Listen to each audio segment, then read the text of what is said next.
Alitoons TV।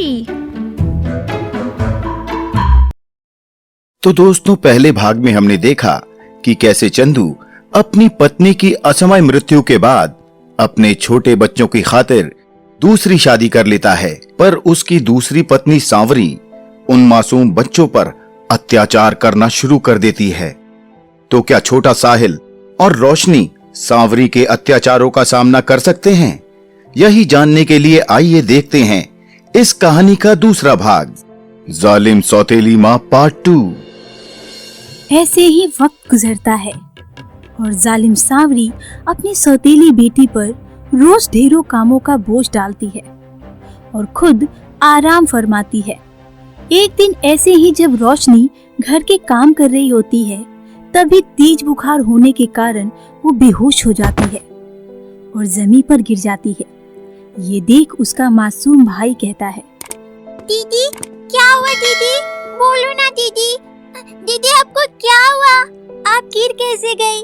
माँ माँ देखो ना, दीदी कुछ बोल नहीं रही है, माँ जल्दी आओ। मासूम साहिल ये बोल ही रहा होता है कि अचानक उसकी पड़ोसन चिल्लाने की आवाज सुनकर वहाँ आती है। अरे रे, क्या हुआ साहिल बेटा? और ये रोशनी बेहोश कैसे हो गई? रोशनी बेटा उठो, उठो बेटा। ना जाने ये चंदू भाई साहब कैसी पत्नी लेकर आए हैं। देखो तो यहाँ रोशनी बेहोश है और इसकी सौतेली माँ को कोई फर्क नहीं पड़ता। इतना बोलकर शुभ्रा रोशनी के सर पर हाथ रखती है तो उसे बहुत तेज बुखार होता है और वो चिल्लाती है, अरे अरे ओ सांवरी, कहाँ हो तुम? ये इतने बुखार से तप रहे हैं और तुम्हें जरा भी परवाह नहीं, जल्दी यहाँ आओ। अरे कौन गला फाड़ रहा है यहाँ पे? मेरे घर में किसकी इतनी हिम्मत हो गई? मैं भी तो देखूं जरा। इतना बोलते ही सांवरी बाहर आती है और कहती है, अरे क्यों चिल्ला रही हो तुम? और मेरे घर में क्या कर रही हो? चलो निकलो यहाँ से। अरे कैसे जालिम औरत हो तुम? रोशनी को कितनी तेज बुखार है, फिर भी तुम अपने कमरे में पड़ी हो। इसी देखभाल के लिए आई हो क्या, इनकी माँ बनकर? अरे बुखार ही है ना, मरी तो नहीं है ना जो इतना गला फाड़ रही हो। जाने कहाँ से आ जाते हैं। ना जाने चंदू भाई साहब ने किस घड़ी में इस औरत से शादी की थी। मुझे तो डर लग रहा है कि कहीं ये जालिम औरत इन दोनों मासूम बच्चों की मौत का कारण न बन जाए।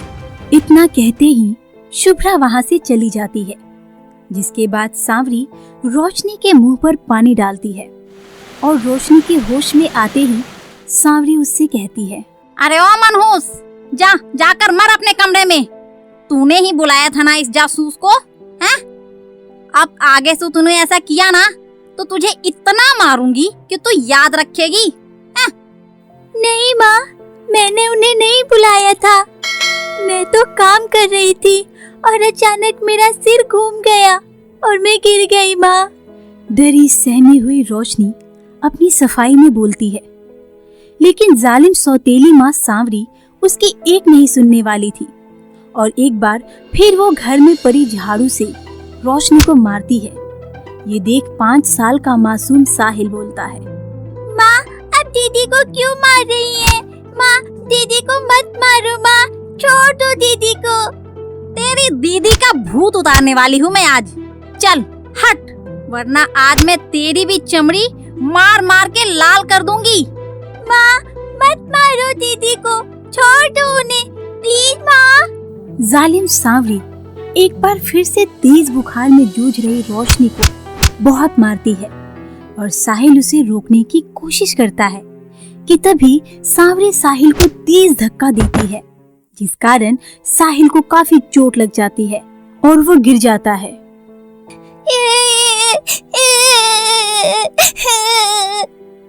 माँ आप साहिल को मत मारो माँ, मैं उसे समझाऊंगी माँ।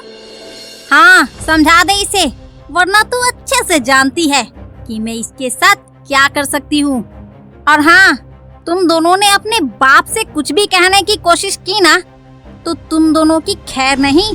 इस तरह सांवरी इस बार न सिर्फ रोशनी को बल्कि साहिल को भी बहुत मारती है और रात होने पर जब चंदू घर आता है तो अपने दोनों बच्चों को चुप देखता है और कहता है, गुड़िया, क्या हुआ? आज तू इतनी चुप सी क्यों है? तुझे इतना तेज बुखार कैसे हुआ? वो पिताजी, माँ। अरे माँ क्या बोलेगी? कितना समझाया था इसे कि ज्यादा मत नहा। हो गया ना अब तेज बुखार। आप चिंता मत करो जी, मैंने इसे दवा दे दी है, जल्द ही ठीक हो जाएगी। बहुत अच्छा किया तुमने। कितने अच्छे से तुमने दोनों की परवरिश की है। बहुत बढ़िया सावरी। गुड़िया, माँ की बात क्यों नहीं मानी तूने? अब हो गई ना तबीयत खराब। चल अब तू आराम कर।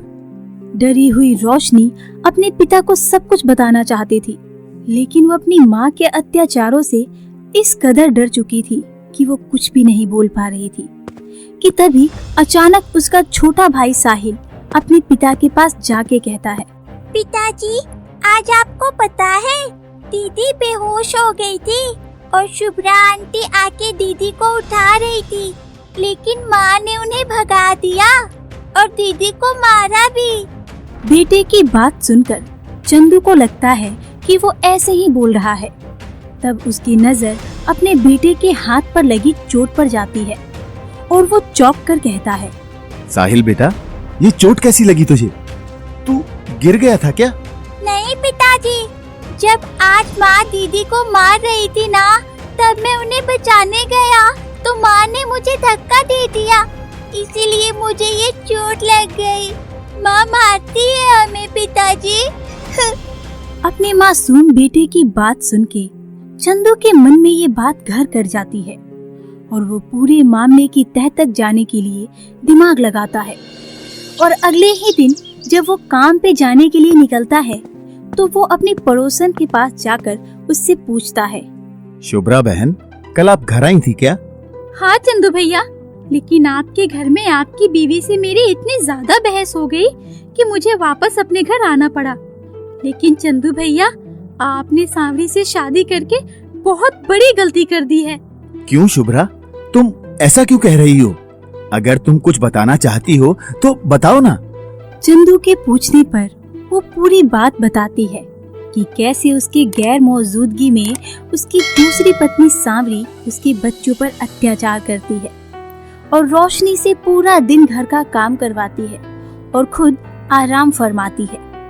जब भी उसकी बेटी से कुछ गलती होती है तो उसके लिए रोशनी को जानवर की तरह मारती है। ये सब सुनकर चंदू के पैरों से जमीन खिसक जाती है और वो कहता है, मुझे तो यकीन ही नहीं हो रहा कि कोई औरत ऐसी भी हो सकती है, और मेरे बच्चों की मां ना सही, लेकिन वो भी तो इंसान है। फिर भी उसने मेरे बच्चों के साथ ऐसा किया। मैं कैसे नहीं जान पाया, और अब मैं रूपा को ऊपर जाकर क्या जवाब दूंगा? देखो भाई साहब, अब ये वक्त अफसोस करने का बिल्कुल भी नहीं है, बल्कि जाओ और जाकर उसके अत्याचारों से अपने बच्चों को बचा लो। अच्छा, तो ऐसे करती हो तुम मेरे बच्चों की परवरिश, तभी मैं सोचूं कि मेरी बेटी और मेरा मासूम साहिल इतने सहमे क्यों रहते हैं। तुमने सौतेली माँ का रंग दिखला ही दिया। निकल जाओ अब। अपने पति को देख सांवरी उस बात को घुमाने की कोशिश करती है, लेकिन इस बार चंदू उसके बहकावे में नहीं आता और सांवरी को हमेशा के लिए अपने घर से और अपनी जिंदगी से बाहर कर देता है, जिसके बाद वो अपने दोनों बच्चों की परवरिश अकेले ही करता है। मुझे माफ कर दो मेरे बच्चों, मैं इस कसाई के अत्याचारों को देख नहीं पाया। देर से ही सही, पर मुझे सच का पता चल गया है मेरे बच्चों। अब मैं तुम दोनों की परवरिश माँ और बाप दोनों बनकर करूंगा। इस तरह वक्त फिर से अच्छा गुजरने लगता है और चंदू अकेले ही अपने दोनों बच्चों को पालने लगता है, जिसके बाद वो तीनों कड़वी यादों को भूलकर खुशी खुशी फिर से रहने लगते हैं।